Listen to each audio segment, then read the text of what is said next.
mga isyung pinag-uusapan. They claim the area to be their territory. At doon po talaga tayo hindi papayag. No? Talagang may increased cyber attacks and cyber criminal activities worldwide. These are billion-dollar criminal activities. Sindikato ito eh. Matapang na hinaharap in person. Pakita talagang may behind bars talaga na illegal recruiter, no? Mga paninindigan para sa taong bayan. Gusto ko yung community na talagang nagsasalita ng totoo, hindi natatakot. They feel protected. Walang masama sa band-aid solution as long as may long-term solution. Mga makabulahang diskusyon.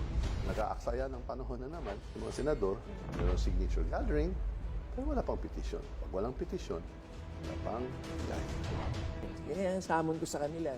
If you can copy, or at least kung mahihigitan nyo yung ginagawa ko, di tsaka kayo dumaldal. May malasakit para sa kinabukasan ng bawat mamamayang Pilipino. So we're building many modern hospitals, access sa healthcare na affordable at mabilis at may kalidad. Ma-improve yung travel experience ng ating mga mananakay dito sa Metro Manila. No?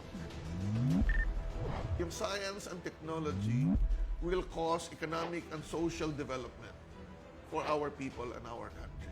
Tungo sa isang bagong Pilipinas. And our mandate is to protect the people and to serve our country, secure our sovereignty and our sovereign rights. Government will do all it can to make sure that an OFW's journey is an inspirational journey for all time. Let's do our job with honesty and integrity.